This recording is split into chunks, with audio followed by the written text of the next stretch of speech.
Okay, let's dive into this. We're about to explore a seriously mind-bending idea. One that takes everything you know, from a particle collision to the birth of a new idea, and reframes it as just another entry in a universal, unchangeable record. So that brings us to the big question, right? What if reality isn't just happening? What if it's being written?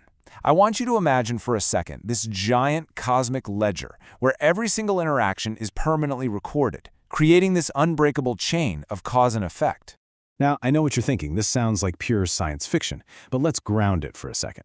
As Henry Pozzetta puts it, thinking about a ledger isn't some crazy new theory meant to replace physics. It's more like a new language, a new framework that lets us see the deep, deep connections between quantum mechanics, thermodynamics, and information theory. So with that big idea kind of marinating, let's get into the specifics. We're going to be looking at a framework called the topic ledger theory. And honestly, it's a super bold attempt to build the entire universe not from matter or energy, but from information itself. The theory really starts by flipping our whole view of the world on its head. It basically argues that the relationships, the history, the connections between things are actually more fundamental than the things themselves. In this view, context isn't just some background noise. It's the very fabric that reality or content emerges from. All right, so if reality is a story being written, what are the rules of its grammar? How does this ledger actually get filled in, moment by moment? Let's break down the core mechanics of how this all works. The most basic building block of this reality is something called a topic. And you can think of a topic as basically any distinct thing that carries its own unique history and context. It could be a physical particle, a living cell, or even an abstract idea floating around in your head. Each one is like its own self-contained packet of information. And this is how that ledger gets written. It happens through this 5-step cycle that just repeats over and over and over. You start with these distinct topics. When they interact, that's called a collision. This collision forces what the theory calls a debate, where their conflicting histories have to get sorted out. Eventually, a consensus is reached, basically an outcome. And that outcome is then permanently recorded on the ledger, becoming a brand new piece of history for all future interactions. And this is where you can see just how ambitious this whole idea is. It's proposing that this exact same process, collision, debate, consensus, governs absolutely everything. In physics, particles debate each other using the laws of thermodynamics. In biology, organisms debate through natural selection. Heck, in our own minds, ideas literally debate through logic and argument. It's a single, universal blueprint for how everything unfolds. Okay, but this brings up a really crucial question. If reality is just a series of debates, how do you figure out the winner? How much influence does each participant actually have? Well, this isn't just some fuzzy metaphor. The theory actually provides a rigorous mathematical engine to calculate it. To do this, the theory borrows a really powerful tool from game theory called the Shapley value. It's a method that was originally designed to fairly figure out the payout for each player in a cooperative game. But here, it's used to calculate the exact causal weight, or the stake, that each topic brings to an interaction. It literally quantifies precisely how much each piece of history matters to the final outcome. Okay, I know this has been super abstract so far, but this is where it gets really, really cool.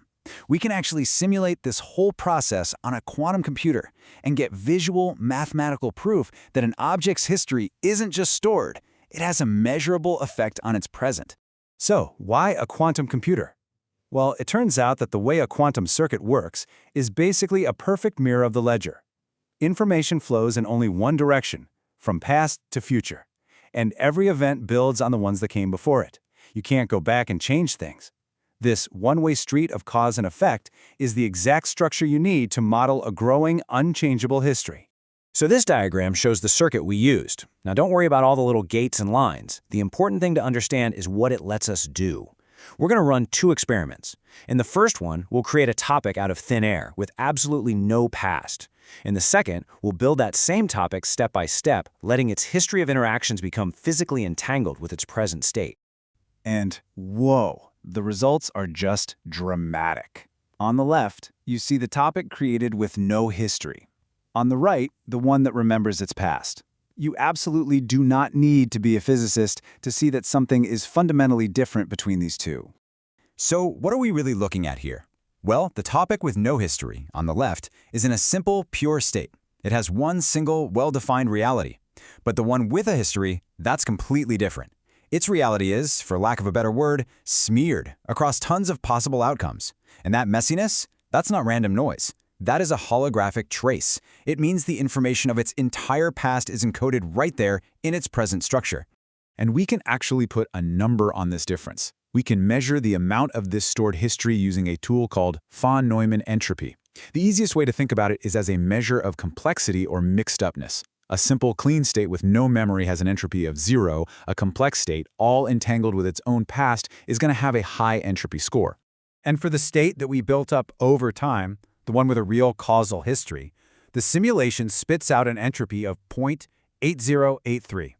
This number, this non-zero number, is the direct measurement of its complex, information-rich past. It's the mathematical signature of its memory. And this is the real punchline. Here's the direct comparison. The topic with a past has a huge entropy score, proving it's deeply entangled with its own history.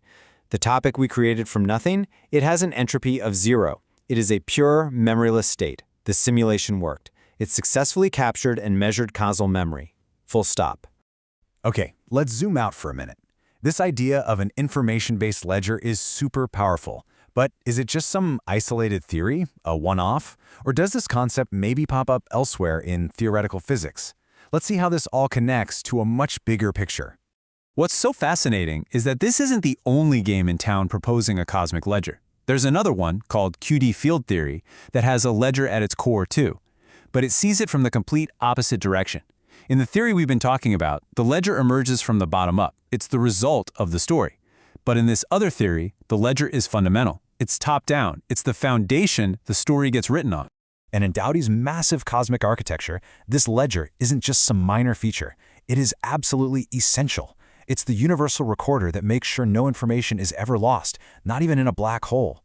It's the very source of the arrow of time. It's the stabilizing boundary that literally keeps the entire multiverse from collapsing. So whether it's built from the bottom up or the top down, you have these two wildly different pictures of reality that converge on this one profound idea. The universe remembers. Everything is recorded. Which, it leaves us with a final, pretty heavy question. If the cosmos is keeping a permanent record, what is it writing down about you?